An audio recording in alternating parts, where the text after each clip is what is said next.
Welcome, everyone, to the Mentium Matters podcast, where we talk about leadership, life, and the transformative power of mentoring.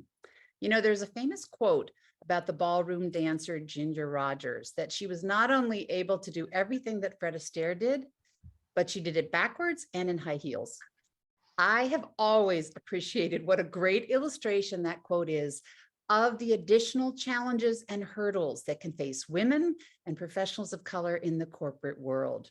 And as mentoring is at its essence, the gift of seeing with new eyes, viewing the familiar with a different perspective, I am delighted to say that Kimberly Grey is joining us today to share her perspective and experiences as a Black woman who is over 40 and has navigated the corporate world so successfully as an executive leader. Now, before we start our conversation, I want to first share some of Kim's background with you. Kim recently accepted the role of Vice President Global Talent Management for Leggett Platt, which allows her to leverage her deep experience in designing and implementing critical human capital practices, including performance management, engagement, learning and leadership development, succession planning, and diversity and inclusion efforts to support world-class people experiences and inclusive cultures. Kim also brings her extensive experience working with global employees through her previous leadership roles at Syngenta, Cargill, Best Buy, and Top Build. Kim's achievements began early on when she was the first in her family to graduate college. She received her bachelor's from Rutgers University in New Brunswick, New Jersey. She started her HR career in Florida with Walt Disney World, spent some time in North Carolina, several years in Minnesota, which may be why she now currently resides in Daytona Beach, Florida, a little warmer. She is the proud mother of a college-age daughter currently attending Purdue. And it might not surprise you with the work that she does. Throughout her career, she has always mentored others. Now, this may be a result of having her first HR boss at Walt Disney World turn out to be such a supportive mentor that she still serves as a mentor 20 years on. All to say, I'm delighted to report that Kim also joined Mentium's mentor community recently. She's currently mentoring her second cross-company mentee. Welcome, Kim. Thank you so much, Megan. I'm so happy to be here and for us to have this crucial conversation. Absolutely. Well, and I want to dive into what I was talking about at the very beginning of the introduction.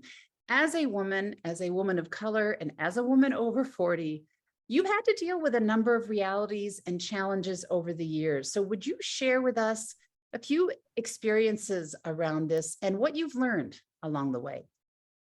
And Megan, I chuckle a lot because I'm almost in every protected class there is.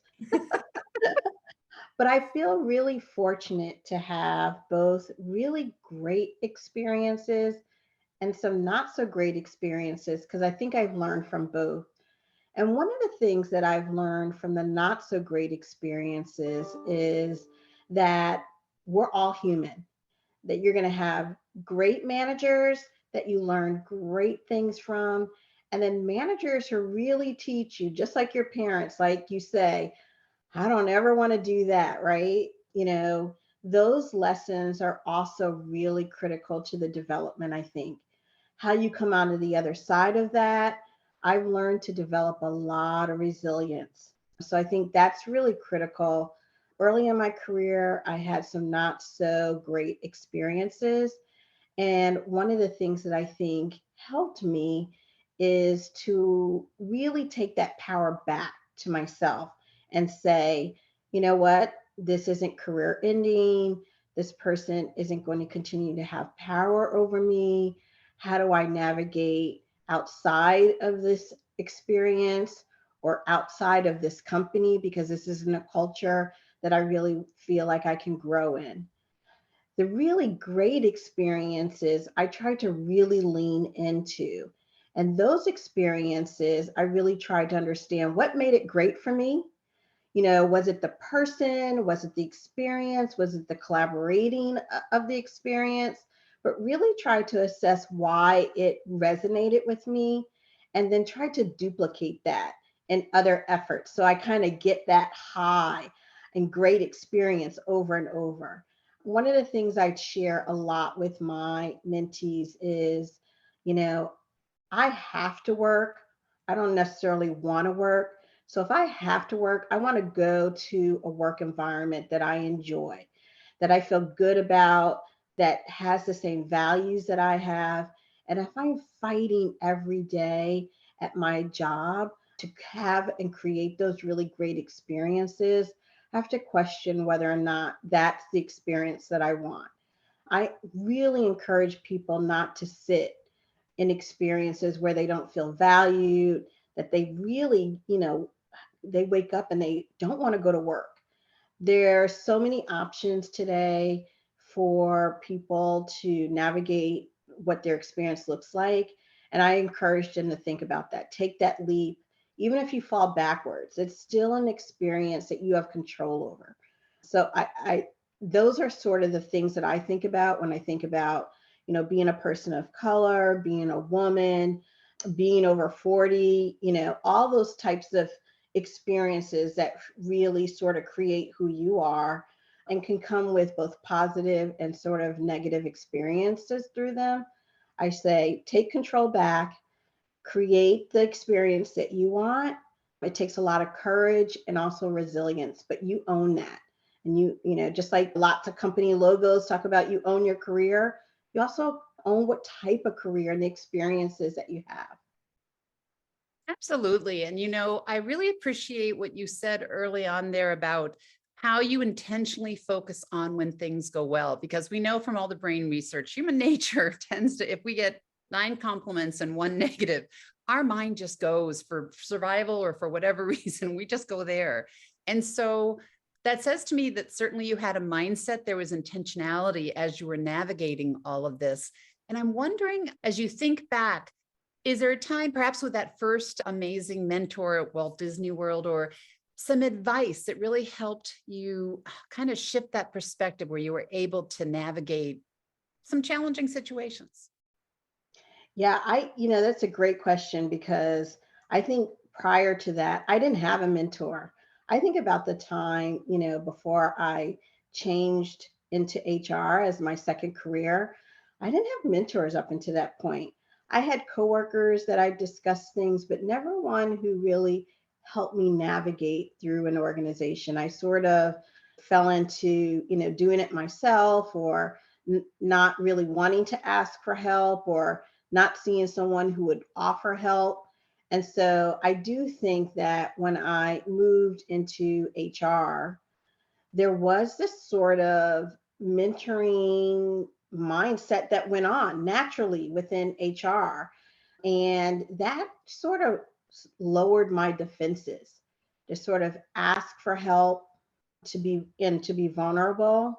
And also, I think, giving me sort of that 50,000-foot view of the organization to then say, let's lean into a little bit of this to understand, more about the organization, less about functional capabilities. And for me, that was a change maker to really start to build my confidence around business acumen, my soft skills, being sort of that empathetic leader, active listening with leaders, because your perspective is really, in my opinion, starting to broaden instead of just being in that functional capability. Yeah, I think that's such an important point. And again, it's all about perspective, right? All of a sudden, you're looking at that higher, more strategic level. And it kind of reminds me also of how they always talk about, if you're dealing with something emotional and you want to be more in your head, to in the moment think about, okay, if I was a reporter, how would I report on this? Kind of that step back detachment. And I imagine that may have been somewhat similar with the strategic high level perspective. Yeah, my first role in HR was around diversity recruitment. I think Walt Disney World was way ahead of their time back in 2000 to really think about establishing diversity recruitment goals. And I remember some really tough conversations about the difference between affirmative action and diversity recruitment and what that meant and how I really needed to reskill myself to have these crucial conversations with leaders about, what the business goals were around diversity. And when you have those sort of conversations with, senior leaders of an organization that's as well established with Disney, it is very intimidating. And I got into some hot water a couple of times with leaders, really challenging the thought around diversity, its meaning around business goals, and the fact that they associated, these sort of business goals with affirmative action. But what was really important was how my leader reacted to that and really showed me how you can collaborate and renegotiate points of views, even with senior leaders around tough topics like diversity, empathetic and human-centered discussions, how to really talk about how your work contributes to the overall organization in a way that is really engaging instead of adversarial. And that was just mind blowing to me how, she really could turn those conversations around. It wasn't about winning your point of view, which was an important point for me because I was in the business of winning my point of view. I was in the right. And so those conversations really were about less about personal, me, and what was good for the organization and attaching it to business goals and really depersonalizing it. And it didn't feel good in the moment. Like, no, this was a personal attack for me. And how she turned that around to say, no, this is really about the business. How do you really articulate your point of view around what's good for the business? Again, game changing for me, a lot of emotional maturity for me in those conversations, but also powerful, I think, abilities demonstrated around your business acumen, your ability to collaborate, your ability to demonstrate how to win an argument without, it becoming personal, right? That's really savviness, right? Mhm. Again, I think how I feel so lucky to have had a mentor who could show me those types of things, right? Yeah, that was the word I was thinking as I was listening to you is what a powerful illustration of how to reframe, refocus, try to get to that win-win. There's just so much there. And so it leads me into my next question, which is kind of diving a little deeper into what you were just saying, learning about those skills that are going to help you be most effective for your organization, for yourself, and the work that you do. So I know there are a couple of specific skills that you really credit as being really a large part of your career success.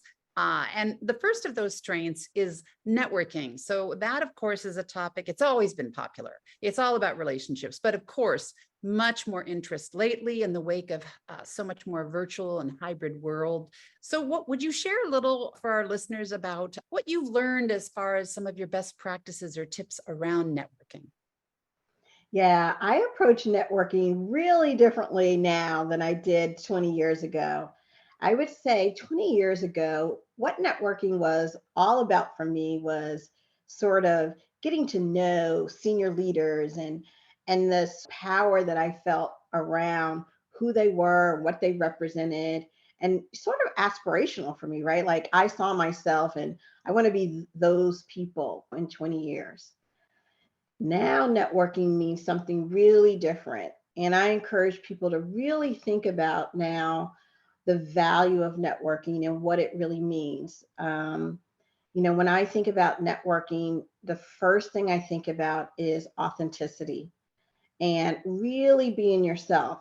I know that 20 years ago, I was not myself when I was networking, right? It was really just about, that get to know person. And now I think people are really much more savvy in networking and understanding that you really have to be who you are.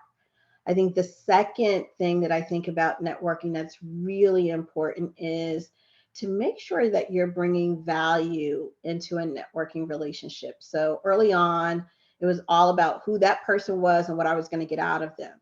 And now I think really people are interested in what's the two-way value, right? It's not just about who am I and what I might be able to do for you, but building that relationship, as you said, and saying, here's what my value is for you, and here's what I'm looking for in value from you. That sort of two-way, I think, is really, really important. And then also, sort of being intentional about networking. So not just going from buzz, buzz, buzz, person to person to person, and just signing up and going to every event, but really understanding what is the value of networking that you're looking to get out of an activity, and making sure that it makes sense for you. Why are you showing up? Why are you investing your time? Why do you want to build relationships? And because I think networking today is about building relationships. It's not just the meet and greet, but if you really want to get something out of network, it is about building relationships. And so, how do you be intentional about that? And have a plan, just like you have a plan for everything else. Because I really think that with the amount of virtual events plus our in-person opportunities, you sort of double the opportunity, but you really want to make it count. So just because there is double the opportunity doesn't mean that you need to sort of peanut butter spread yourself around, right? Just be intentional about what that means. I know when someone comes to me that wants to network with me, the first thing I say is why.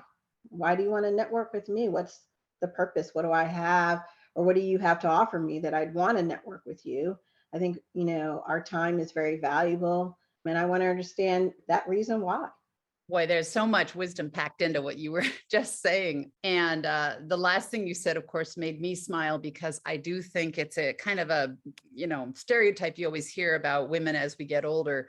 But there becomes more and more recognition of, how we're directing our time and how we're using it. But what I really heard throughout what you were saying, it really spoke to me about mentoring in so far as, again, it's that intentionality, which includes, do you know what you value? It's very easy at this pace of life right now to have not had a moment between work and life, to have paused and breathe for a moment and think about who you are now and what do you value, Mm. as well as you say, why you want to network. When you're mentoring, I imagine part of this is that importance of becoming still and thinking about, okay, who am I and why do I want to do this?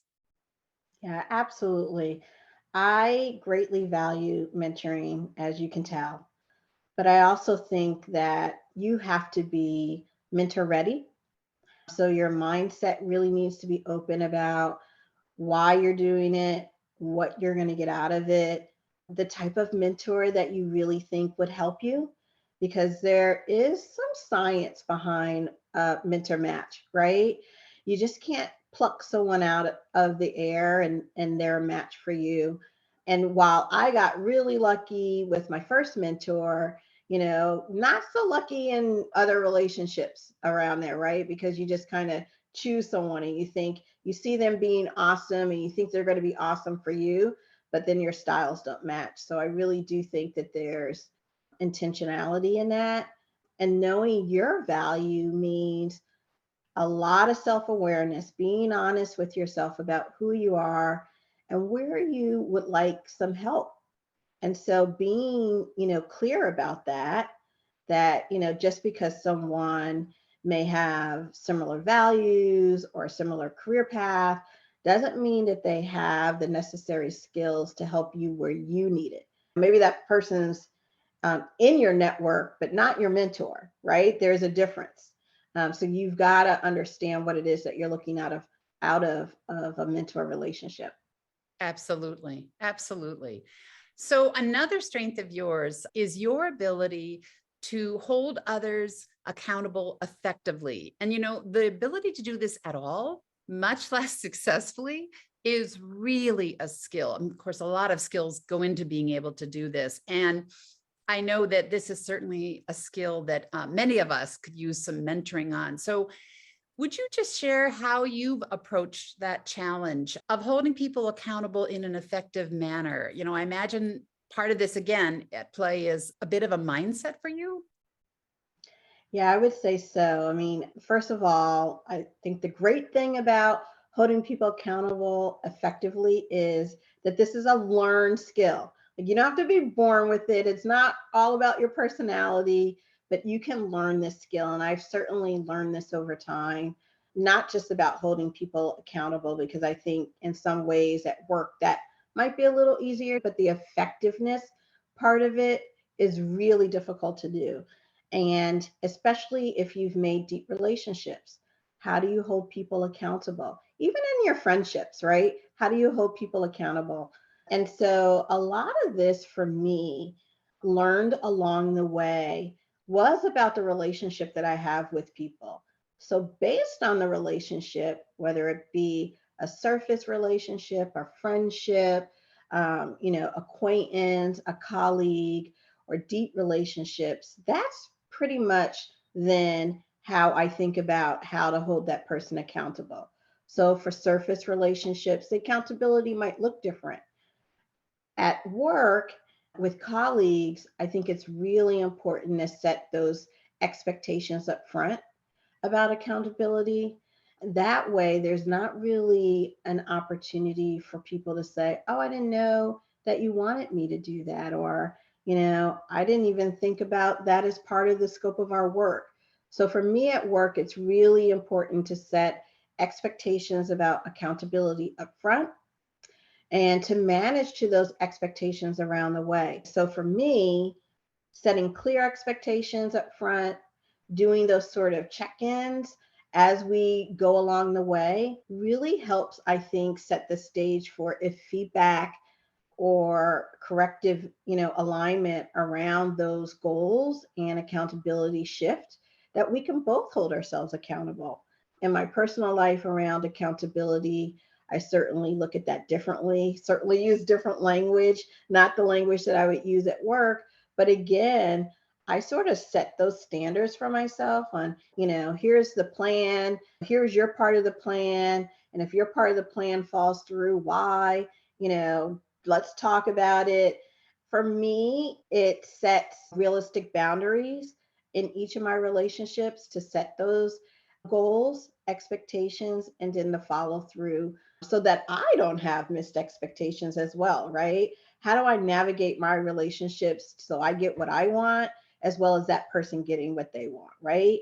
And I think holding people accountable can be negotiable. I think that's an important part of having, especially at work, those sort of effective relationships, right? To say, hey, you thought that I was going to do this as we talk about our meeting expectations at the beginning of the conversation. But I could say, you know what, that's actually not possible for me. Let's renegotiate, what I'm accountable for. Or let's talk with someone else about that misalignment. So, certainly in all my relationships, I think that accountability is negotiable, but making sure that you set those expectations early and often is a part of where I think that they work effectively. Absolutely. Yeah, and as you were talking, I was thinking, I imagine, your goals and your value of being authentic and being vulnerable at times. I imagine those really help you when you're holding people accountable, holding yourself accountable. It seems like they all work together. Yeah, it took me a long time to be vulnerable at work. I'm going to be honest because, I am who I am, a woman of color. Being vulnerable was really hard for me. And I also think that culturally, I come from a New York area. That's not who we are, so that really played a lot into my personality and who I was and how I showed up. And so, how I learned to be vulnerable for what was safe for me took me a long time to get to. What were safe topics for me to talk about where I could feel vulnerable? And so, I was intentional about that, how to create a story that I felt very safe in sharing at work that allowed me to be vulnerable, but also set boundaries, right? I didn't need to know everything about your weekend and what you were doing, and you don't need to know everything about my weekend and what I'm doing. But there are, besides pleasantries, you do want to create those common conversations that you can have to be vulnerable. And I think I've sort of navigated that pretty successfully now for the past few years, because I've set those boundaries for myself to say, this is the space I'll be vulnerable in, and I'm good with that. And I don't need to go further in order to further my career, right? Yeah, yeah.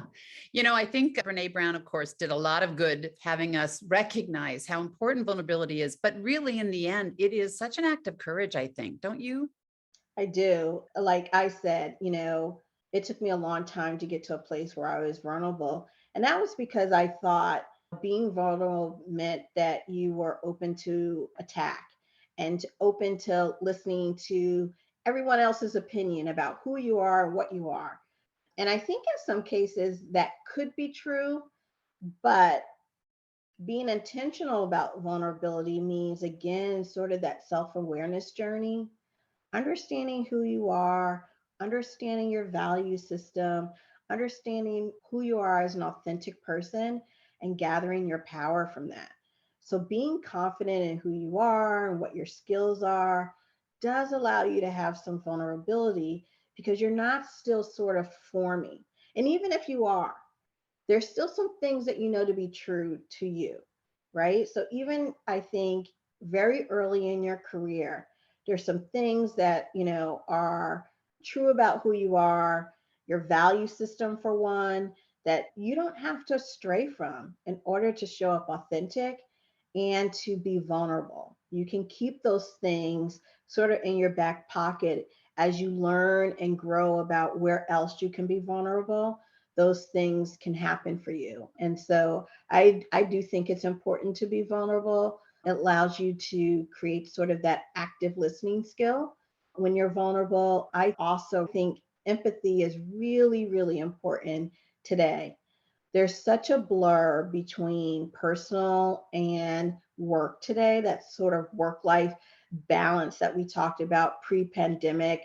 And I really do think it's important to sort of have that emotional intelligence that we're all talking about, those soft skills around empathy, being really human centered. And vulnerability is a part of that, as well as courage, right? The courage to say, here's who I am, here's my value system, here's how I heard what you said to me. Tell me if that was your intent. To really focus on just standing up for yourself and to create those sort of moments, watershed moments for yourself. But that comes with, again, making sure that you've created the type of relationships that you want in order to have that vulnerability, right? You can't be vulnerable with the person you meet on the corner the same way that you are with a colleague, right? That you spent, 6 months working with. But there are those stages of vulnerability where it really can be sort of, like I said, that watershed moment to create those deep relationships, be authentic about who you are, and for you to then see, again, who are the people you're making relationships with? Are they willing to also be vulnerable? Are they looking to create deep relationships with you? Because sometimes you're willing to create deep relationships with people who aren't willing to do the same with you. And that's okay. You just need to be aware of it, right? So that the relationship is equal, right? So that there's courage in that too, right? Questioning, how deep a relationship are you going to have? Are they as authentic in the relationship as you want to be? So true. There, once again, so much wisdom packed in. I'm so glad I asked that follow-up question, because I think you brought so many insights from your experience and your awareness. And I particularly like the concept of remembering boundaries with the vulnerability. I think that's such a wonderful balancing act, along with everything you talked about as far as putting it into play. All right, I just have a couple final questions for you that I typically ask everyone.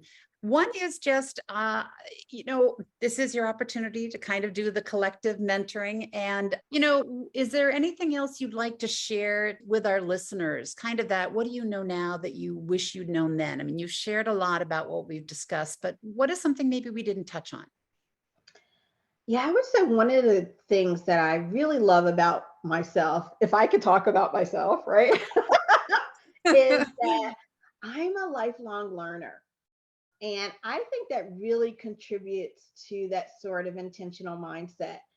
I love to read articles and watch webinars and podcasts. You talked about Brene Brown, but I love Ariana Huffington. And there's a lot of other folks that I think are sort of this inspirational thinking, right? You might not live the lives that they have, but there's always some sort of nugget, right? That really resonates with me, that then begins to build who I am. So that self-awareness that I have about myself, well, I just didn't wake up one day and say, "Oh, I know who I am." It's sort of getting out there and learning, right? What are the type of learners are there? What are people talking about? What's happening in different industries? And that really contributes, I think, to a lot of your self-awareness, but also, sort of that emotional IQ that you can build. And so if I could say anything about what makes someone be a better mentor, a better leader, would be sort of that learning process. Just be open to learning, open to listening to people with different opinions. That active listening skill, I think, is just really huge. And I think often just kind of glossed over that, oh, yeah, read an article, read it with intention, get something out of it, right? Absolutely. It's so true with the mentoring mentality that I've found certainly is that all of you are continuous learners. And you said something at the very beginning that I wanted to circle back on, which is you highlighted that the learning goes in both directions with a mentor and a mentee, which is absolutely what we find to be the case. And I think part of that is that openness to different perspective, that openness to hearing the views and opinions of others. And so it really is, continues that learning, right? It does. Yeah, absolutely. I learn just as much from my mentees as I hope they do from me. Just remembering the journey that they're in and knowing that every time you talk to a mentee about their journey, you can learn something new. It's so different from when your journey started. What people have to navigate through is so different. And I won't say more difficult or easier, just different, right? So many more different things to think about. And I wonder sometimes, like, right, who would I be if I started my journey today? And I often talk to my daughter about that. Like, think about your journey. It's going to be so much different than mine. There's certainly things that will be common, but the journey will be different. Yeah. Yeah. I was thinking that as you were saying that, I was thinking both of us have daughters in their 20s, and they're the best teachers of That's right. all of the difference, the good and the bad. My gosh. All right. Last question for you, Kim. And that is, I'm a lover of quotes, and I always like to hear mentors typically are as well. And I'm wondering, do you have, at least in the moment right now, a favorite quote or a favorite motto? I do. I have something written on my desk that I read like once a week. So I'll read it. It's from Alice Walker.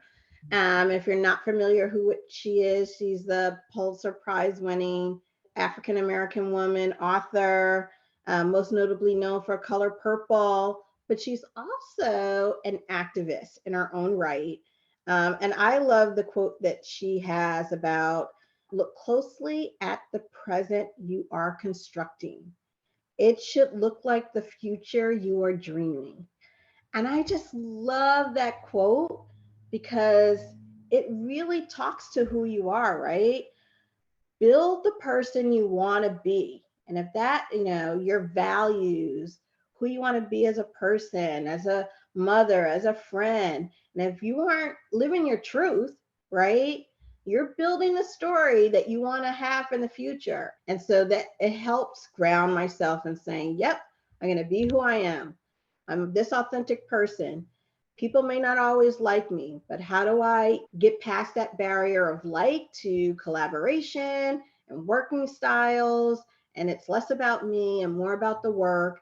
And it's just really important for me to keep that sort of in the back of my head as something that grounds me. And I just love that quote. I love that quote so much. And, I keep track of quotes. That one I do not know. It's going right into my quote file.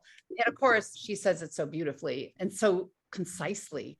But it also, to my mind, I can see why it speaks to you so powerfully also, because it is all about intentionality, right? It is, Yeah. yeah. And just, again, I want to live my authentic self. And it took me a long time to be brave enough to do that. And as a reminder that I am enough as a woman of color, I bring value not only to myself, my family, my community, but my work. And then as a woman of color, I add value as well. Yeah, absolutely. I love that. That is the perfect place to end. Kim, thank you so much for sharing your perspective, your insights so openly today. I am sure there are many people listening who either see themselves, many others who have benefited from hearing your story and seeing through your eyes. It just really is amazing how powerful personal stories are. So thank you for being Brene Brown vulnerable and sharing your story with us. Thank you for the opportunity to share the story, Megan, and Mentium as well. I really appreciate it. I haven't done this before, but I was vulnerable enough to do it, and I loved it. Thank you.